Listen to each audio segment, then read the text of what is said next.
Hello दोस्तों, नमस्कार। आप सभी का स्वागत है मेरे यूट्यूब चैनल पर। मैं आज आपको बताने वाला हूँ राजनीति विज्ञान कक्षा 12वीं का पाठ 5वां कांग्रेस प्रणाली चुनौतियाँ और पुनः स्थापना। इसके बारे में चलते हैं, अपन पढ़ते हैं। इसके बारे में क्या क्या पढ़ेंगे इसके पहले भी जान लेते हैं। तो दोस्तों, कांग्रेस प्रणाली चुनौतियाँ और पुनः स्थापना। तो सबसे पहले पढ़ेंगे अपन राजनीतिक उत्तराधिकार की चुनौती। नेहरू से शास्त्री तक, शास्त्री से इंदिरा गांधी तक 1967 का चौथा आम चुनाव का संदर्भ, गैर कांग्रेसवाद, चुनावी फैसले, गठबंधन, दल बदल, कांग्रेस में विभाजन, इंदिरा बनाम सिंडिकेट और 1969 का राष्ट्रपति चुनाव, 1971 के चुनाव और कांग्रेस की पुनः स्थापना और पुनः स्थापना के बाद परिणाम बहाली। इनके बारे में पढ़ेंगे अपन दोस्तों। तो चलते हैं, अब शुरू करते हैं अपन पाठ को। राजनीतिक उत्तराधिकार की चुनौतियाँ। 1964 के मई में नेहरू जी की मृत्यु हो गई थी। कब हो गई? 1964 के मई में नेहरू जी की मृत्यु हो गई। उसके बाद उनके राजनीतिक उत्तराधिकारी को लेकर बहस तेज हो गई। अगला प्रधानमंत्री किसे बनाया जाए, इस पर बहस चली। ऐसी आशंका होने लगी जैसे देश टूट जाएगा, सेना का शासन आ जाएगा। नेहरू जी के उत्तराधिकारी बड़ी आसानी से चुन लिए गए। लाल बहादुर शास्त्री जी अगले प्रधानमंत्री बने। कांग्रेस अध्यक्ष के कामराज ने पार्टी में सलाह मशवरा किया, शास्त्री जी को प्रधानमंत्री बनवा दिया। शास्त्री जी नेहरू के मंत्रिमंडल में मंत्री पद पर रह चुके थे। शास्त्री जी एक स्वच्छ छवि के नेता थे। शास्त्री जी के समय दो मुख्य चुनौतियां थीं, पहला खाद्यान्न संकट और दूसरी पाकिस्तान से युद्ध। शास्त्री जी काफ़ी समय तक प्रधानमंत्री रहे। 10 जनवरी 1966 को अचानक ताशकंद में उनका देहांत हो गया था। उन्होंने जय जवान जय किसान का नारा दिया। 1966 में ताशकंद समझौता हुआ, ये पाकिस्तान के मध्य हुआ था। शास्त्री जी के बाद इंदिरा गांधी। लाल बहादुर शास्त्री की 1966 में मृत्यु के बाद एक बार फिर उत्तराधिकारी को लेकर समस्या सामने आई। इस बार इंदिरा गांधी और मोरारजी देसाई के बीच प्रधानमंत्री बनने के लिए कड़ा मुकाबला था। अंततः इंदिरा गांधी को देश का प्रधानमंत्री बना दिया गया, क्योंकि उन्हें पार्टी का समर्थन मिल चुका था। पार्टी के नेताओं ने इंदिरा गांधी को यह सोचकर समर्थन किया था कि इंदिरा गांधी उनकी सलाह के अनुसार काम करेगी। 1960 के दशक को खतरनाक दशक क्यों कहते हैं? यानी 1960 के दशक को खतरनाक दशक क्यों कहते हैं? गरीबी, गैर बराबरी, सांप्रदायिकता, उसी समय पर 2 युद्ध हुए और खाद्यान्न संकट आया और 2 प्रधानमंत्रियों की मौत हो गई। 1967 का चौथा आम चुनाव। फरवरी 1967 में लोकसभा और विधानसभा के चुनाव हुए। कांग्रेस की राष्ट्रीय और प्रांतीय स्तर पर गहरा धक्का लगा। इस समय कांग्रेस 9 राज्यों से सत्ता खो बैठी थी। केंद्र में उसकी सरकार बच गई, परंतु कांग्रेस को राज्यों में बड़ा झटका लगा। कई राजनीतिक पर्यवेक्षकों ने इसे राजनीतिक भूकंप की संज्ञा दी। तो कांग्रेस के दिग्गज नेता भी इस समय चुनाव हार गए थे। तमिलनाडु में के कामराज, महाराष्ट्र में के पाटिल, बंगाल में अतुल्य घोष और बिहार में बी सहाय। कांग्रेस विधानसभा चुनाव में 7+2 राज्यों से हार हुई, यानी 9 राज्यों से हार। जैसे 7 राज्यों में बहुमत नहीं मिला और 2 राज्यों में दल बदल के कारण सरकार नहीं बन पाई। पंजाब, हरियाणा, उत्तर प्रदेश, मध्य प्रदेश, बिहार, बंगाल, पश्चिम बंगाल, मद्रास, उड़ीसा, केरल आदि राज्यों में सत्ता खो बैठी। मद्रास में क्षेत्रीय पार्टी द्रविड़ मुनेत्र कष्टमग ने चुनाव जीता। DMK हिंदी विरोधी आंदोलन। ये दोस्तों नक्शा है विधानसभा चुनाव परिणाम। इसमें देखते हैं अपन चौथा आम चुनाव तक देशों में आए बदलाव। दो मंत्रियों की मृत्यु, नए प्रधानमंत्री को कम अनुभवी माना गया। गंभीर आर्थिक संकट और मानसून की असफलता, सूखा, खेती की पैदावार में गिरावट, विदेशी मुद्रा की कमी, सैन्य खर्चों में बढ़ोतरी और रुपये का अवमूल्यन। गठबंधन 1967 के चुनावों से गठबंधन की परिघटना सामने आई। इस समय किसी भी पार्टी को बहुमत नहीं मिला था, इसलिए अनेक गैर कांग्रेसी पार्टियों ने एकजुट होकर संयुक्त विधायक दल बनाया और गैर कांग्रेसी सरकारों को समर्थन दिया। इसी कारण इन सरकार को संयुक्त विधायक दल की सरकार कहा गया है। ऐसी सरकार के घटक दल विचारधारा के लिहाज से एक दूसरे से भिन्न थे। उदाहरण, बिहार में बनी संयुक्त विधायक दल की सरकार में दो समाजवादी पार्टियां एसएसपी और पीएसपी शामिल थी।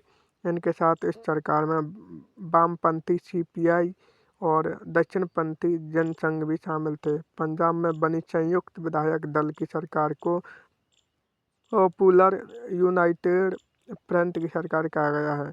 इसमें उस वक्त के दो परस्पर प्रतिस्पर्धी अकाली दल, संत ग्रुप और मास्टर ग्रुप शामिल थे। इनके साथ सरकार में दोनों साम्यवादी दल सीपीआई और सीपीआईएम, एसएसपी, रिपब्लिकन पार्टी और भारतीय जनसंघ भी शामिल थे।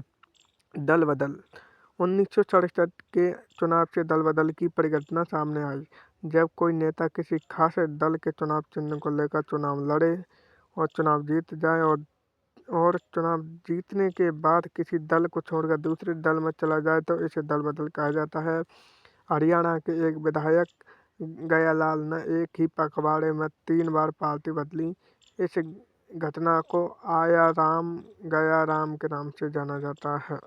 एक पखवाड़े में 3 बार पार्टी बदली, कांग्रेस, यूनाइटेड फ्रंट और फिर कांग्रेस। आया राम गया राम, इनके बारे में चलते हैं दोस्तों, थोड़ा सा पढ़ लेते हैं। विधायक द्वारा तुरंत पार्टी छोड़कर दूसरी तीसरी पार्टी में शामिल होने की परिघटना भारत के राजनीतिक शब्दकोश में आया। राम गया राम का जुमला दाखिल हुआ। इसी जुमले की प्रसिद्धि के साथ एक खास घटना हुई। 1967 के चुनाव के बाद हरियाणा के विधायक गयालाल ने राजनीतिक निष्ठा बदलने का जैसा एक कीर्तिमान स्थापित कर दिया था। उन्होंने एक पखवाड़े के अंदर 3 दफा अपनी पार्टी बदली। पहले वे कांग्रेस से यूनाइटेड फ्रंट में गए, फिर कांग्रेस में लौटे और कांग्रेस में लौटने के 9 घंटों अंदर दोबारा यूनाइटेड फ्रंट में चले गए। कहा जाता है कि जब गयालाल ने यूनाइटेड फ्रंट छोड़कर कांग्रेस में आने की मंशा जाहिर की तो कांग्रेस ने नेता राव वीरनीत सिंह ने उन्हें लेकर चंडीगढ़ में प्रेस के सामने घोषणा की, गया राम था, अब आया राम है। तो गयालाल की इस हड़बड़ी को आया राम गया राम के जुमले में हमेशा के लिए दर्ज कर लिया गया। उनकी इस हड़बड़ी को लेकर बहुत से चुटकुले और कार्टून बने। बाद के समय में दल बदल रोकने के लिए संविधान में संशोधन किया गया। गैर कांग्रेसवाद का अर्थ, देश में बिगड़ते माहौल को देखकर विपक्ष अति सक्रिय हो गया था। इन दलों को लगा कि इंदिरा गांधी की अनुभवहीनता और कांग्रेस के अंदरूनी उठापटक से उन्हें कांग्रेस को सत्ता हटाने का एक अवसर हाथ लगा है। राम मनोहर लोहिया ने इसे गैर कांग्रेसवाद का नाम दिया था। उन्होंने कहा कि कांग्रेस का शासन अलोकतांत्रिक है और गरीबों के खिलाफ है, इसलिए गैर कांग्रेसी दलों को एक साथ आ जाना चाहिए ताकि लोकतंत्र को वापस लाया जा सके। कांग्रेस में विभाजन, इंदिरा बनाम सिंडिकेट। इंदिरा गांधी को असली चुनौती विपक्ष से नहीं बल्कि खुद अपने पार्टी के भीतर से मिली थी। उन्हें सिंडिकेट से निपटना था। सिंडिकेट कांग्रेस के भीतर ताकतवर और प्रभावशाली नेताओं का एक समूह था। इंदिरा गांधी को प्रधानमंत्री बनाने में सिंडिकेट ने महत्वपूर्ण भूमिका निभाई थी। सिंडिकेट को उम्मीद थी कि इंदिरा गांधी उनकी सलाह पर अमल करेगी, लेकिन इंदिरा गांधी ने उनकी सलाह को नहीं माना। इंदिरा गांधी को सरकार और पार्टी के भीतर खुद का मुकाम बनाना था। अपने सलाहकारों और विश्वस्तों के समूह में पार्टी से बाहर के लोगों को रखा। इंदिरा गांधी को दो चुनौतियों का सामना करना पड़ा: सिंडिकेट के प्रभाव से स्वतंत्र मुकाम बनाना और 1967 के चुनाव में हारी सीटें दोबारा जीतना। इंदिरा गांधी ने सरकार की नीतियों के वामपंथी रंग देना शुरू कर दिया। वामपंथी में आते हैं गरीबी पिछड़े लोगों को नीतियाँ बनाना। गरीब पिछड़े लोगों के लिए नीतियाँ बनाना। 10 सूत्री कार्यक्रम: बैंकों पर सामाजिक नियंत्रण, बीमा का राष्ट्रीयकरण, आय का परिसीमन, खाद्यान्न का सरकारी वितरण और भूमि सुधार, गरीबों को भूमि देना।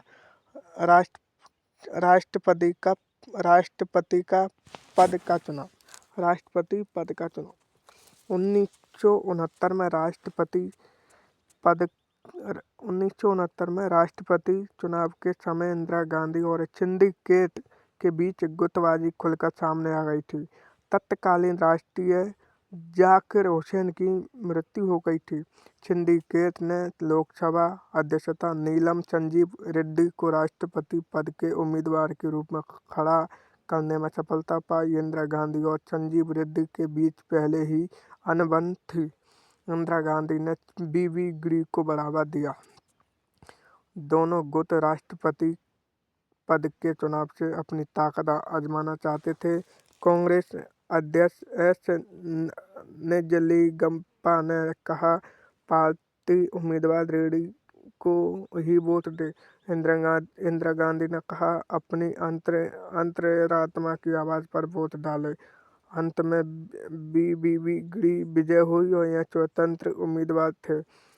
संजीव रेड्डी की हार से पार्टी का टूटना तय हुआ था। कांग्रेस अध्यक्ष ने प्रधानमंत्री को अपनी पार्टी से निष्कासित कर दिया और इंदिरा गांधी ने कहा, उनकी कांग्रेस की असली कांग्रेस है। कांग्रेस में विभाजन।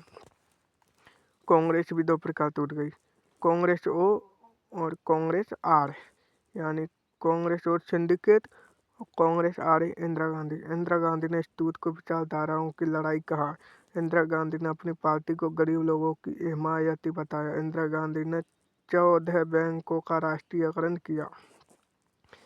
पीढ़ी पक्ष क्या है? भूतपूर्व राजाओं महाराजाओं को मिलने वाले विशेष अधिकार पीढ़ी पक्ष है। मोरारजी देसाई ने पीढ़ी पक्ष समाप्त करने का विरोध किया और सरकार से किनारा कर लिया। मोरारजी देसाई नहीं चाहते थे कि पीढ़ी पक्ष की समाप्ति हो। मोरारजी ने कहा कि पीढ़ी पक्ष की समाप्ति को राजा तथा रियासतों के साथ विश्वासघात है। 1971 का चुनाव। कांग्रेस में टूट से इंदिरा गांधी सरकार अल्पमत में आ गई थी।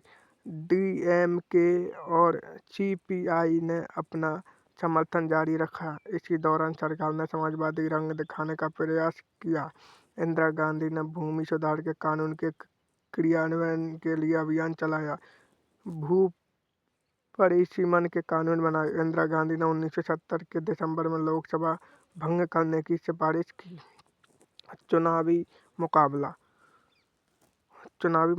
कांग्रेस आर के विपरीत लग रहा था, क्योंकि नई कांग्रेस जर्जर हो रही थी। सबको विश्वास था कांग्रेस पार्टी की असली ताकत सिंडिकेट के नियंत्रण में है। सभी बड़ी गैर साम्यवादी और गैर कांग्रेसी विपक्षी पार्टियों ने एक चुनावी गठबंधन बना लिया, जिसे ग्रैंड अलायंस कहा गया है। एसपी, जनसंघ, स्वतंत्र पार्टी, भारतीय क्रांति दल सब एक साथ मिल गए। नई कांग्रेस के पास एक मुद्दा था जो कांग्रेस ओ के पास नहीं था। इंदिरा गांधी जहां भी देश भर में जाती हमेशा यह कहती कि विपक्षी गठबंधन के पास बस एक ही मुद्दा है, इंदिरा हटाओ। लेकिन इंदिरा ने यही कहा, गरीबी हटाओ। इसके अलावा इंदिरा ने सार्वजनिक क्षेत्र की समृद्धि, भू स्वामित्व तथा शहरी संपदा का परिसीमन, आय तथा रोजगार के अवसर में असमानता और पीढ़वी पक्ष की समाप्ति पर चुनाव अभियान पर जोर दिया। और 1971 के नाटकीय चुनाव परिणाम आप देख लेते हैं दोस्तों। 1971 के नाटकीय चुनाव परिणाम क्या हुआ। कांग्रेस और सीपीआई गठबंधन को जितनी सीटें मिली उतनी पिछले आम चुनाव में कभी नहीं मिली थी। गठबंधन को 375 सीटें मिली। अकेले कांग्रेस आर को 352 सीटें मिली। कांग्रेस ओ बुरी तरीके से हार गई, मात्र 16 सीटें मिली। ग्रैंड अलायंस को 40 सीटें मिली। 1971 लोकसभा चुनाव के बाद बांग्लादेश संकट हो गया। भारत पाकिस्तान युद्ध हुआ। भारत जीता और बांग्लादेश नामक स्वतंत्र देश बनवा दिया। इसके बाद इंदिरा की लोकप्रियता को 4 चांद लग गए। विपक्ष के नेताओं तक ने इंदिरा गांधी की प्रशंसा की। 1972 में विधानसभा चुनाव हुए और कांग्रेस 4 चुनाव में जीती। 1972 में विधानसभा चुनाव हुए और कांग्रेस 8 चुनाव में जीती। इंदिरा को गरीबों और वंचितों के रक्षक के रूप में देखा गया। कांग्रेस आर ने अपना दबदबा बना लिया। कांग्रेस प्रणाली की पुनः स्थापना। जिस प्रकार कांग्रेस 1967 के चुनाव के समय बुरे दौर से गुजरी, उसके बाद कांग्रेस टूटी और 1971 में इंदिरा गांधी ने कांग्रेस को दोबारा से उसी स्थान पर ला दिया जहां कांग्रेस पहले थी।